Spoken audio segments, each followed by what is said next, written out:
27 milliards de caméras nous observent. Dans la rue, sur nos lieux de travail, dans nos maisons.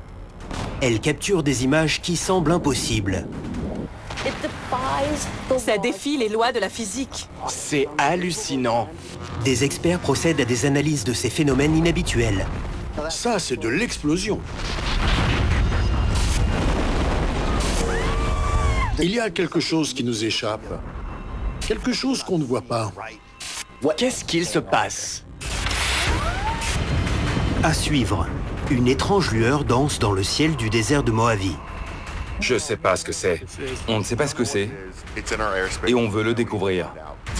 En Chine, un livreur prend subitement feu. S'agit-il d'une combustion spontanée? Et en Russie, un animal laisse les biologistes perplexes. C'est très perturbant. C'est flétri, disséqué et bizarre.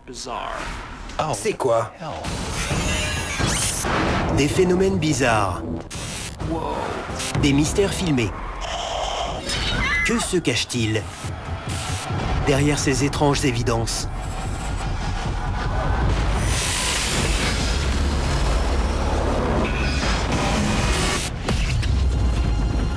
Tout de suite, dans le désert de Mojave, Arrête-toi!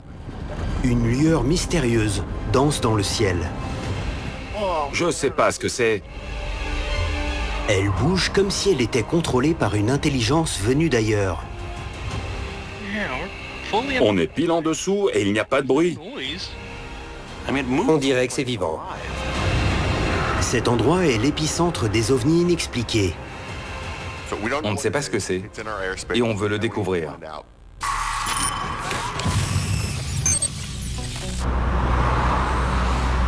Le désert de Mojave, dans le sud de la Californie, s'étend sur plus de 120 000 km². C'est le désert le plus aride d'Amérique du Nord. Mais il n'est pas vraiment désert. Cette zone faiblement peuplée accueille les 2/3 des camps d'entraînement des Marines et plusieurs installations secrètes. Juillet 2019. À l'ouest de la ville de 29 Palms, Cody Kennedy et sa petite amie Monica sont en mission de sauvetage. Quand il fait chaud, on passe souvent la soirée dans le désert, à la recherche de serpents à sonnette ou d'autres espèces qui sont sur la route pour les déplacer. Je veux le libérer. Je ne voulais pas qu'on lui marche dessus. Il a commencé à faire froid, donc on a décidé de rentrer. Il faisait nuit noire et soudain, tout a changé. On a vu cette lueur vive. J'ai tout de suite sorti mon téléphone pour filmer. Interloqué par cet objet lumineux, il s'en rapproche. Ralentis! Arrête-toi! J'en ai marre de voir des images d'ovnis complètement floues. J'ai voulu être celui qui allait changer ça, qui avait vu un ovni et qui allait faire une vidéo parfaite.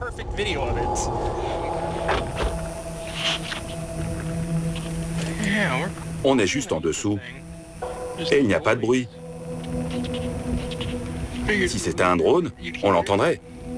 Même un drone, s'il y a du vent, va commencer à chanceler. Là, cet objet ne chancelait pas. Comment c'est possible? Comment il peut y avoir un ruban dans les airs? Il brille, mais il ne bouge pas. Cela ne peut ni être un avion, ni une fusée, ni même un drone. On dirait un câble électrique lâche. Mais il est bien trop haut, et les câbles ne brillent pas. C'était irréel, mais contrôlé à la fois. Je sais pas ce que c'est. Quand la lumière s'est éteinte, on a trouvé ça très bizarre. Principalement parce qu'elle était restée allumée pendant toute la demi-heure où on l'avait observée depuis la route. Et puis, pourquoi s'éteindrait-elle lorsqu'elle touche le sol? Les experts ne savent pas ce que cette étrange lueur ondoyante peut être. On ne dirait ni un avion, ni une sorte de drone. Ça ne ressemble à rien de ce que l'on voit dans la vie de tous les jours. On dirait que c'est vivant. Cet objet serpentiforme n'est pas unique. D'autres ont été signalés aux États-Unis. Il y a d'autres occurrences de ce genre d'incident. Des signalements de lueurs serpentiformes dans le ciel. Il y en a eu dans le Wyoming et à New York.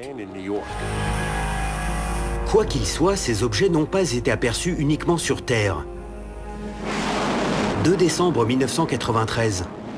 La mission STS-61 de la NASA filme un objet similaire à 594 km au-dessus de l'atmosphère. L'astronaute Story Musgrave décrit un objet serpentiforme, grandement similaire à celui que Cody a filmé dans le désert. Ça ne ressemble à aucune technologie que je connais. Je n'arrive pas à imaginer ce que ça pourrait être, sinon une sorte d'ovni. C'est quoi ce truc? Cela peut paraître fou, mais certains pensent qu'il s'agit d'un vaisseau ou d'une forme de manifestation d'une intelligence extraterrestre. Pour ceux qui envisagent une telle possibilité, cette région est un Eldorado. À 34 km de là, se trouve Giant Rock, un rocher autoportant de 21 mètres de haut. En 1953, George Van Tassel, un ancien pilote d'essai, affirme qu'un extraterrestre lui a rendu visite et lui a montré son vaisseau. Depuis, Giant Rock est devenu la capitale mondiale des ovnis.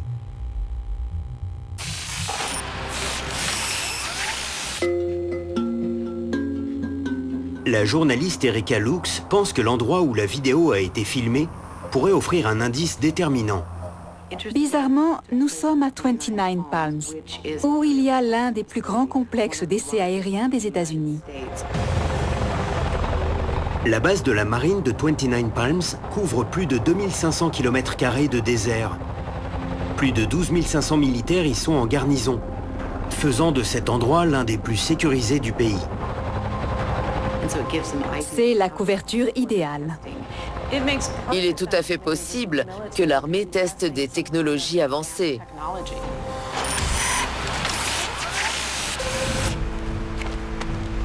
Pourrait-il s'agir d'une nouvelle arme militaire?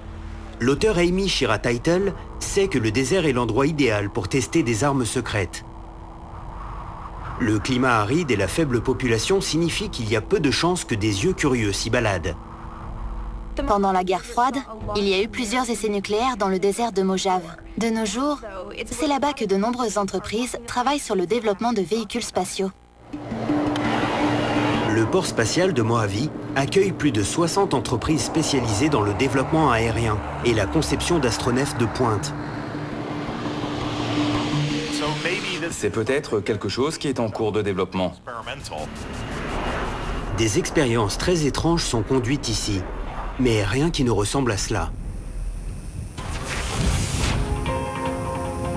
Un couple voit une étrange lueur serpentiforme virevolter au-dessus du désert de Mojave.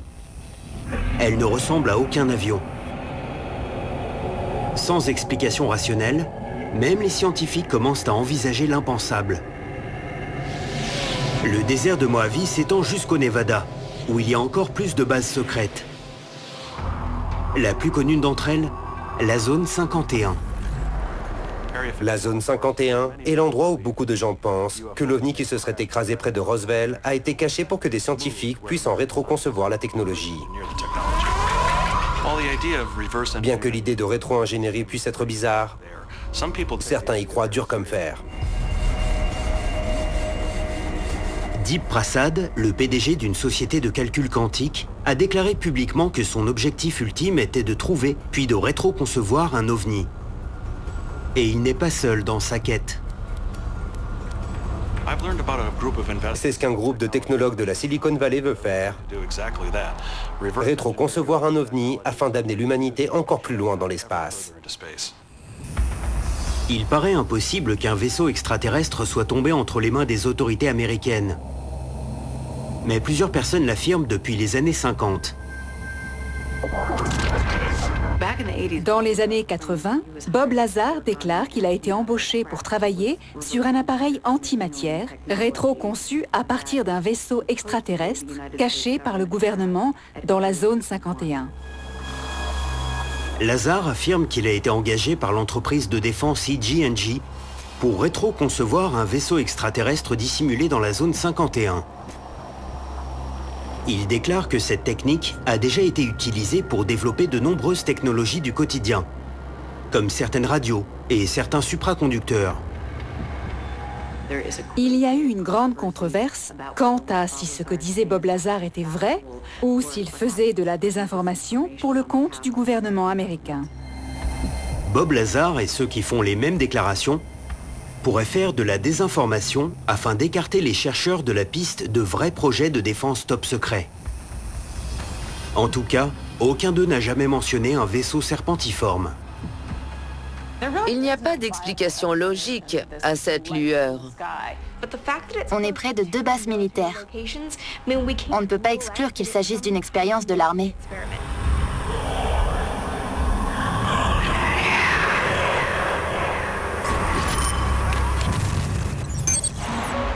Tout de suite, dans une ville industrielle chinoise, un homme prend feu. Y avait-il une bombe? Serait-ce le premier cas confirmé de combustion spontanée? Boum, il prend feu. Tout le camion prend feu. Sommes-nous tous des bombes à retardement? Une toute petite étincelle peut causer une énorme explosion. Ça fait peur.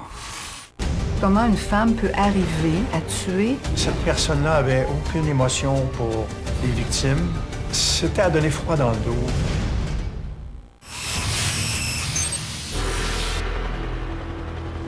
La ville de Dongguan en Chine. Ce centre industriel est connu comme l'usine du monde et est le berceau de l'appellation Made in China. 75% de ses 8,3 millions d'habitants sont des ouvriers migrants dormant dans des dortoirs. 22 janvier 2019. Une semaine avant le Nouvel An chinois et le début de la plus grande migration humaine de la planète. Près de 3 milliards d'individus vont rentrer chez eux voir leur famille. Dans un entrepôt, une caméra de surveillance filme 2 ouvriers qui terminent de charger un camion avec des rouleaux de polyéthylène lorsque l'impensable se produit. Quand le pied de l'homme touche le sol, celui-ci est immédiatement englouti par les flammes. Ce n'est pas normal. Une explosion, ça n'arrive pas comme ça. Les experts restent sans voix devant ces images. Je n'ai jamais vu ça. Les images rappellent à l'auteur Patrick Tomlinson un phénomène controversé largement exploité dans la fiction comme dans la presse. S'agirait-il d'une combustion spontanée? Cette théorie date d'il y a très longtemps, et comme son nom l'indique, elle suggère que des êtres humains pourraient simplement prendre feu. La combustion spontanée fait controverse au sein de la communauté scientifique. Bien que tout explose pour une raison, cette raison n'est pas toujours évidente. Il existe plus de 200 cas présumés de combustion spontanée. Les corps des victimes sont si gravement brûlés qu'ils sont réduits en cendres. Mais étrangement, leurs extrémités restent intactes. Le biologiste Leslie Samuel estime que pour que la combustion spontanée soit possible, il faut que plusieurs conditions spécifiques soient réunies. Primo, l'objet doit atteindre la température de combustion. Deuxio, la chaleur ne doit pas pouvoir s'échapper. Et tertio, si l'objet est exposé à un flux constant d'oxygène, mais que ce n'est pas suffisant pour le refroidir, on obtient une combustion spontanée.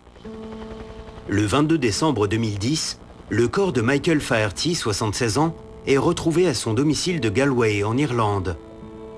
Sa dépouille calcinée se trouve dans le salon. Seuls le plafond et le sol sont noircis. Après enquête, la police scientifique statue que la cause de la mort est la combustion spontanée. La combustion spontanée pourrait être due au gaz que l'on produit dans notre système digestif. Le méthane est un gaz inflammable qui peut facilement provoquer une explosion. Un homme chargeant un camion dans un centre industriel chinois prend soudain feu.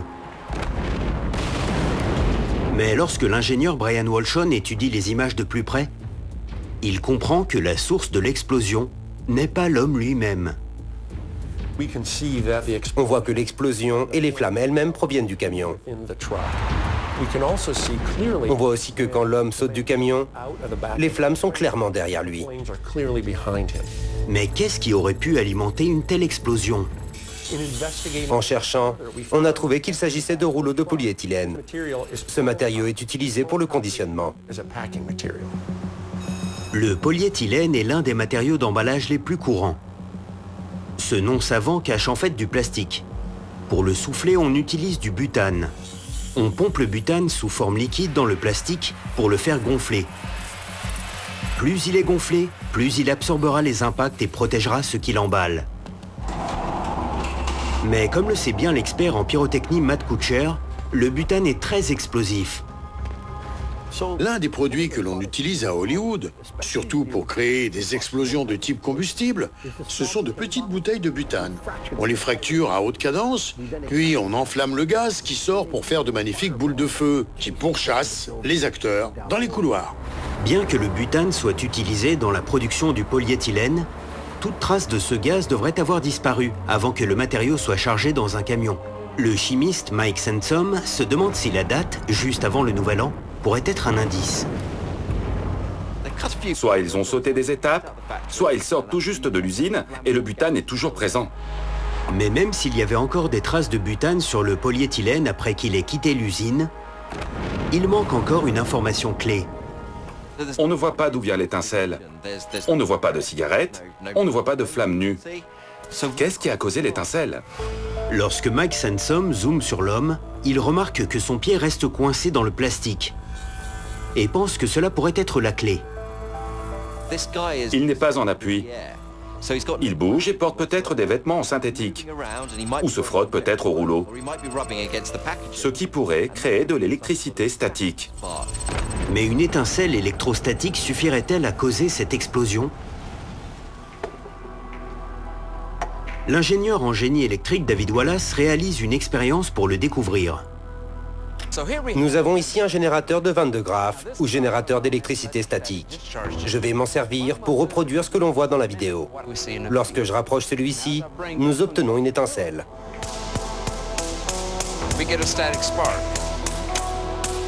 Après avoir généré une étincelle, il reproduit les conditions du camion en utilisant une bouteille dans laquelle la ventilation est limitée, et y place 2 électrodes. Cette électrode va représenter l'homme ou la charge positive. Et celle-ci va représenter le camion ou la charge négative. J'ai ma bouteille de butane juste ici. David Wallace remplace la bouteille vide de butane pour reproduire une accumulation de gaz. On va allumer la machine et voir ce qui se passe.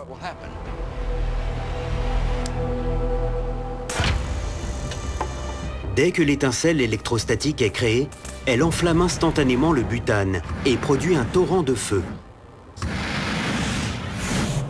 C'est pas mal. On a eu une étincelle et on a enflammé le gaz. Ça reproduit exactement ce que l'on voit. Nous produisons tous de l'électricité statique au quotidien. En général, il n'en résulte qu'un léger coup de jus. Mais parfois, cela peut s'avérer fatal. Disons que vous êtes dans votre voiture et que vous vous apprêtez à faire le plein. En sortant, vous vous frottez au siège et en touchant votre voiture, vous créez une étincelle. L'homme de la vidéo ne s'en est sorti qu'avec quelques brûlures superficielles. Mais la Chine est à l'origine de la moitié des exports de containers vers les États-Unis. Combien de camions qui roulent librement sur nos autoroutes, renfermant ce genre de gaz explosif? Une seule étincelle peut causer une énorme explosion. Si ce gaz n'avait eu aucun moyen de s'échapper et qu'il avait été enflammé, ça aurait fait une bombe. Ce camion aurait pu exploser sur la route et tuer je ne sais combien de personnes. Tout de suite, une créature mystérieuse est trouvée sur les berges d'une rivière russe. C'est quoi? Sa forme marquée ne ressemble à celle d'aucun animal connu. Serait-ce le résultat d'une expérience génétique? Les experts se demandent si une force maléfique ne serait pas en jeu. On dirait une sorte de démon. Tu sois de bonne humeur, puis t'aimes ça travailler le travail d'équipe, là. On se fait manger pain mouche à côté, il fait chaud, faut vraiment que t'aimes ton métier à la base. Les gars, c'est des amants de la nature. Sosnovyï Bor, à 70 km à l'ouest de Saint-Pétersbourg. Cette ville a été fondée en 1958 pour loger les employés de la nouvelle centrale nucléaire. Elle est si proche du site top secret qu'il faut un permis spécial pour y entrer. 30 août 2015. Un habitant de la ville découvre une créature étrange. On dirait un bébé animal. Mais de quelle espèce? C'est quoi? Ça ne ressemble à aucun animal que j'ai déjà vu. Cela ne correspond à aucune espèce terrestre connue, vivante ou éteinte. Il arrive que des scientifiques trouvent encore de nouvelles espèces de dinosaures fossilisés, mais elles sont toujours des variations de celles que l'on connaît déjà. Cette chose est différente. Tout le monde a vu Alien. Eh bien, cette créature ressemble beaucoup à celle du film. Les experts ignorent de quel animal il pourrait s'agir. Je n'ai jamais vu un animal qui ressemblait à ça. C'est très perturbant. C'est flétri, disséqué et bizarre. Le biologiste Greg Sulgit se demande si l'endroit où la vidéo a été filmée ne pourrait pas l'aiguiller quant à l'origine de cette créature. Elle a été trouvée près de la centrale nucléaire de Leningrad. Et quand on pense à une centrale nucléaire, on pense à des mutations. Quiconque a déjà vu un film de super-héros sait que les radiations entraînent la mutation des cellules. Dans la réalité, ces effets peuvent être terribles. Les radiations peuvent bien sûr entraîner des cancers, mais plus largement des mutations. C'est quand vos cellules ne se développent pas comme elles le devraient. Y aurait-il eu contact avec des déchets radioactifs? Serait-ce un mutant? Mais pour que cette créature soit un mutant, il faudrait qu'il y ait eu un accident. Plusieurs sortes d'accidents peuvent se produire dans une centrale nucléaire.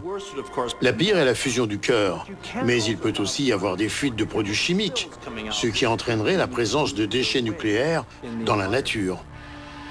La sécurité de la centrale nucléaire de Leningrad est pour le moins douteuse. La centrale a un lourd passé de ratés et de plus gros accidents depuis qu'elle a été mise en route en 1975. En 1976 et 1979, il y a eu des incendies et l'eau utilisée pour éteindre les feux a fui hors de la centrale. Plus tard, en 2015, une canalisation a explosé, donc il y a eu des problèmes de contamination. Est-ce qu'une créature aurait pu avoir la malchance de rencontrer une source hautement radioactive et de muter?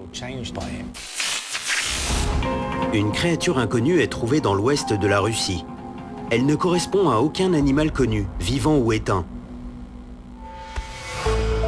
Lorsque l'entomologiste Kevin Kasky étudie les images, il pense que cette créature démoniaque aurait pu être créée intentionnellement. On a la tête d'un dinosaure sur le corps d'un poulet, mélangé avec un serpent. Kevin se demande si cette créature ne serait pas une chimère, le fruit de l'impact de l'homme sur la nature. La bio-ingénierie est une chose à laquelle les hommes s'intéressent depuis des décennies, et même sûrement plus longtemps que ça. On pense qu'on peut créer des choses à partir de choses qui existent déjà. Il existe plusieurs créatures hybrides dans la nature. La plus connue est la mule, le croisement d'un cheval et d'un âne. Mais il en existe plein d'autres, comme le ligre, la progéniture d'un lion et d'un tigre. Plus grand que ses parents, c'est le plus gros félin de la planète. Et certains scientifiques ont essayé de défier la nature en fusionnant deux organismes très différents. Ce spécimen vient de Russie et il est connu que la Russie a fait des expériences de bio-ingénierie. Les États occidentaux limitent pour la plupart la liberté des scientifiques à expérimenter avec le génome humain. Il n'en va pas de même dans les régimes totalitaires. Les nazis voulaient créer une race supérieure, et les soviétiques pensaient qu'ils pouvaient contrôler scientifiquement chaque aspect du monde, y compris la constitution génétique des êtres vivants. Au début du XXe siècle, le gouvernement post-révolutionnaire, les bolcheviks, avait des raisons idéologiques de soutenir ce genre d'expérimentation. Ils voulaient prouver qu'aucun dieu ni aucune force mystique n'était impliqué dans la création de la vie, que c'était un processus scientifique. Un pionnier de la génétique, adepte de Darwin, est au premier plan de la bio-ingénierie en Russie et fait d'immenses progrès dans le domaine. Ilya Ivanov a expérimenté avec la reproduction interespèce en utilisant l'insémination artificielle. Son but était de faire fusionner deux espèces. Le programme radical de croisement d'Ivanov a donné vie aux cochons d'Inde souris, à la vache antilope et au zèbre cheval. Mais son plan ultime est de faire se reproduire un homme avec un singe, pour créer une race de super guerriers hommes-singes, qui serait invincible contre les armées ennemies. Guinée, février 1926. Les autorités découvrent qu'Ivanov prévoit d'inséminer 3 femmes africaines avec du sperme de chimpanzé. Il est chassé du pays. Ilya Ivanov voulait essayer de créer une nouvelle espèce. Mais peu importe vos raisons de faire ça, rien de bon ne peut en ressortir. Ivanov rentre en Union soviétique et ouvre un institut secret, où il est dit qu'il aurait continué ses travaux fantasques.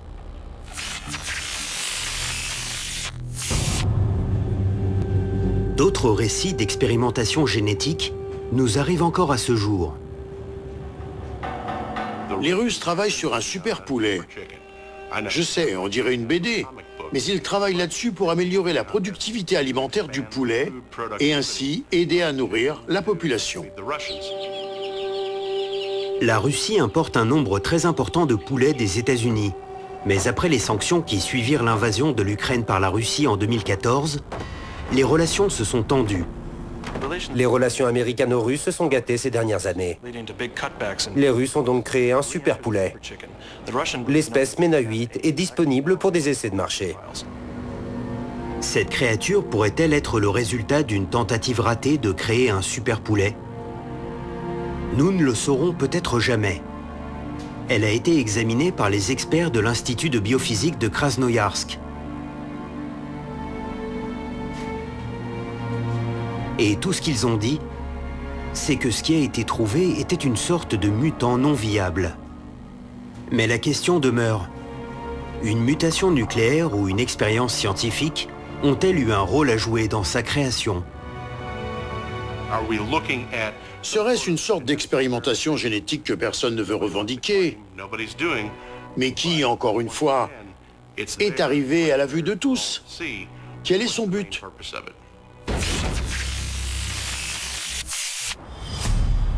Tout de suite, un étrange disque céleste apparaît dans le ciel du Costa Rica. Regarde le ciel. C'est céleste en effet. C'est cool. Les passants sont hypnotisés. C'est super beau. Moi, je ferai attention. On ne sait pas ce que c'est.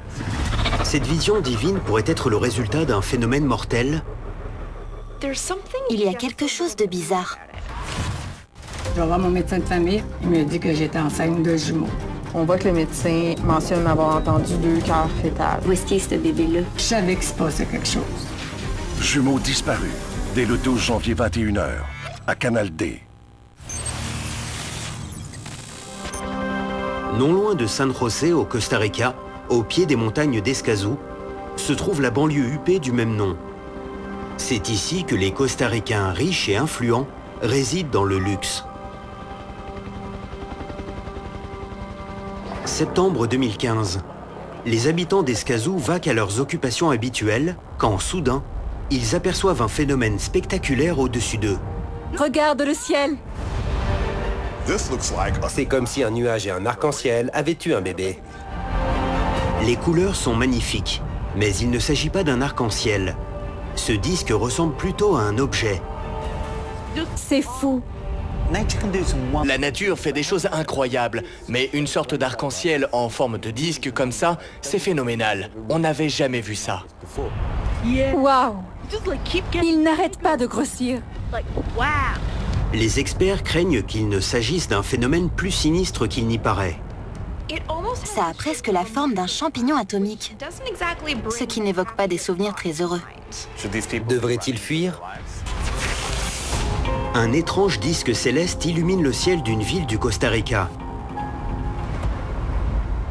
Lorsque le physicien Chad Orzel analyse les images, il constate qu'elles rappellent un phénomène souvent observé sur Terre, pas dans le ciel.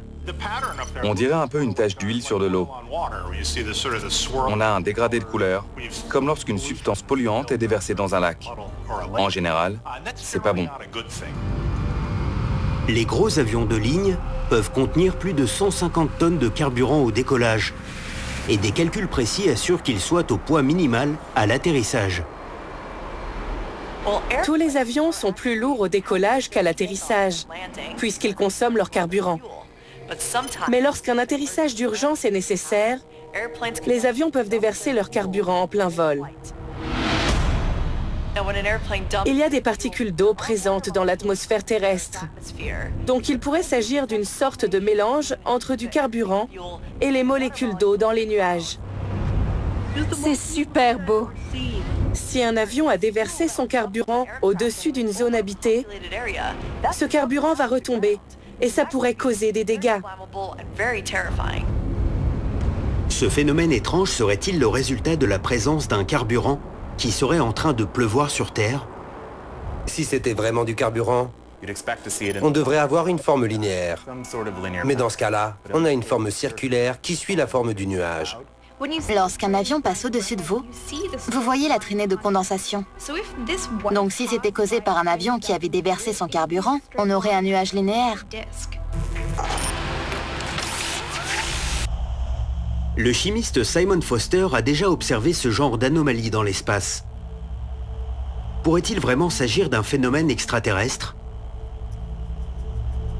Les arcs-en-ciel ne se produisent pas que sur Terre, ils se produisent aussi dans le cosmos. Des gens ont observé des arcs-en-ciel dans l'espace grâce à des télescopes. En 2013, le télescope spatial à rayons X de la NASA Chandra reçoit des images intrigantes.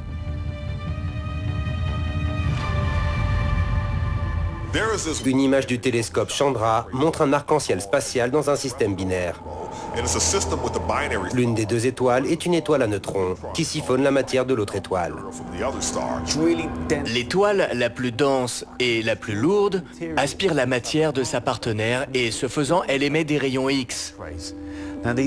Ces rayons X traversent la poussière et les débris qui entourent les deux étoiles. Cela agit presque comme une lentille, comme des gouttes d'eau dans l'atmosphère avec la lumière visible.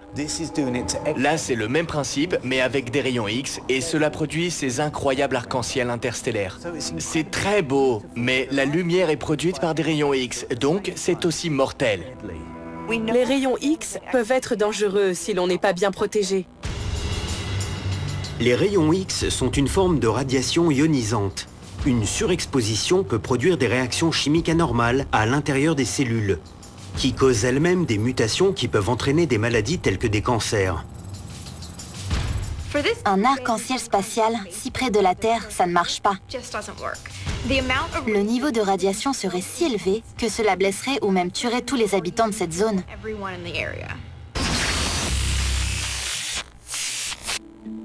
L'environnementaliste Alan Shapiro analyse les images et pense peut-être avoir la réponse. Les conditions météorologiques sont peut-être la clé. On a un nuage rempli de gouttes d'eau, haut dans l'atmosphère, et le soleil qui l'éclaire par derrière. L'eau décompose le spectre lumineux. Comme quand l'huile et l'eau interagissent, on obtient une sorte d'arc-en-ciel. L'explication la plus probable serait une combinaison rare de conditions atmosphériques. La vapeur d'eau décomposerait la lumière en un spectre de couleurs. Assister à ça a dû être incroyable. Ça devait être 10 fois mieux en vrai. C'est fou!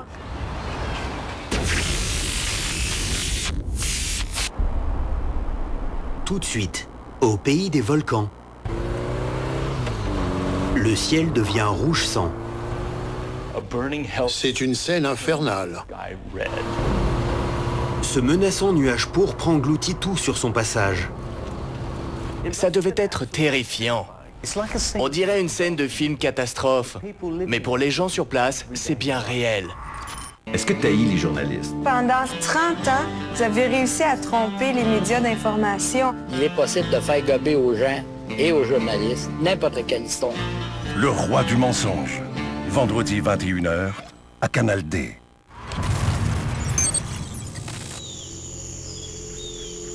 Sumatra, en Indonésie, une île volcanique principalement recouverte de forêts tropicales, avec ses propres espèces de tigres et de rhinocéros. Septembre 2019. Dans une petite communauté rurale, un homme à moto est témoin d'un phénomène extraordinaire. Le ciel est rouge sang. On dirait des images de Mars, pas de la Terre. C'est Total Recall. Il est difficile de trouver une explication à ces images cataclysmiques. C'est partout. On dirait que la personne qui filme essaie d'y échapper. Mais c'est impossible. On croirait à une tempête de sable, mais nous sommes sur une île tropicale humide. Il n'y a pas de désert. Tout est rouge sang. Ce n'est pas comme si ça venait d'un endroit précis. Tout le paysage, tout ce qu'il y a autour de cette personne est rouge. Ce motard devait avoir l'impression que c'était la fin du monde. Le ciel d'une île tropicale d'Indonésie devient rouge sang.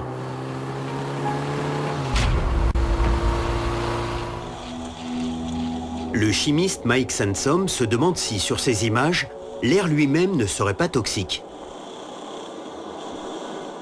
L'Indonésie a la plus grande concentration de volcans. Est-ce qu'il y aura un rapport? L'Indonésie compte 127 volcans actifs, dont 67 sur l'île de Sumatra.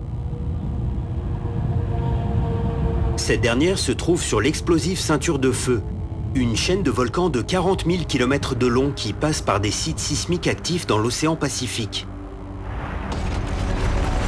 75% des éruptions et 90% des séismes du monde ont lieu dans cette région. Ce ciel rouge annoncerait-il une nouvelle éruption? L'Indonésie est le pays qui compte le plus de volcans. 76 d'entre eux sont entrés en éruption plus de 1000 fois selon les archives. Le mont Tambora, en Indonésie, 1815. Après plusieurs siècles de repos, ce volcan engendre la plus grosse éruption jamais enregistrée par l'homme. Elle a envoyé des cendres dans l'atmosphère et a fait plus de 80 000 victimes. On entend l'explosion sur plus de 2500 km. Certains se noient dans la lave bouillonnante et sont instantanément brûlés vifs. Pour d'autres, la mort est plus douloureuse, car ils sont empoisonnés par les gaz toxiques et les cendres. Si cela venait d'un volcan, on aurait probablement des cendres très noires, un immense nuage qui s'élèverait dans le ciel. Ce n'est pas ce qu'on voit. Mais il y a déjà eu des volcans qui ont rejeté d'étranges gaz colorés. Le volcan Kilauea à Hawaï est entré en éruption en 2018. Son panache était rose à cause de la roche environnante, le basalte, qui avait une couleur rouge. Mike Sansom pense savoir ce dont un gaz présent en Indonésie aurait besoin pour créer un brouillard d'une telle couleur. L'une des choses qui pourrait rendre cette éruption rouge, c'est le brome. C'est un élément chimique liquide qui, à ébullition, se transforme en un gaz rouge brique. Exactement comme dans la vidéo. Le brome est un élément naturel présent dans la croûte terrestre. Mais combiné à la chaleur, sa structure moléculaire change radicalement. Lors d'une éruption, il peut faire plus de 1000 degrés. C'est largement assez pour que le brome devienne gazeux. Il ne faut pas inhaler du brome. En petite concentration, il peut entraîner des difficultés respiratoires. En plus forte concentration, la mort. Mike Sansom n'est pas convaincu que du brome oxydant soit à l'origine de ce nuage rouge. Il faudrait d'énormes quantités de brome pour créer un tel nuage. Il faudrait un dépôt de la taille de la mer Morte pour que tout le ciel devienne pourpre. Et il n'y en a aucun de cette taille dans la région. Lorsque le physicien Simon Foster étudie les images, il se demande si la couleur du ciel ne serait pas le signe d'une autre sorte de danger imminent.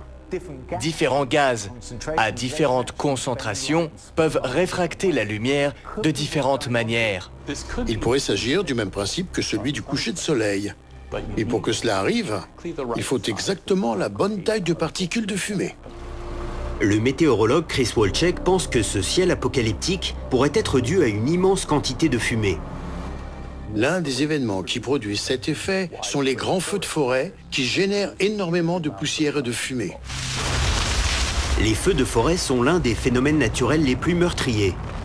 Un incendie sur une île aussi boisée que celle-ci pourrait être désastreux. Si l'île est en feu, vous n'avez nulle part où aller. En Californie, si un incendie est incontrôlable, on nous évacue vers une zone plus sûre, une zone éloignée du carburant.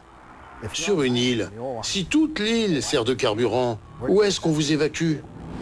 Des recherches plus poussées révèlent qu'il s'agissait bien d'un feu de forêt. L'un des 4000 qui ont ravagé l'Asie du Sud-Est entre février et septembre 2019. L'air était si pollué qu'il a laissé près de 10 millions de personnes en difficulté respiratoire et fait d'innombrables victimes. Ces îles ont vraiment connu l'apocalypse. La fumée est mauvaise pour les poumons. Les flammes sont très chaudes et il peut y avoir des tornades de feu. Rien de bon ne peut sortir de cette situation. C'est la fin du monde.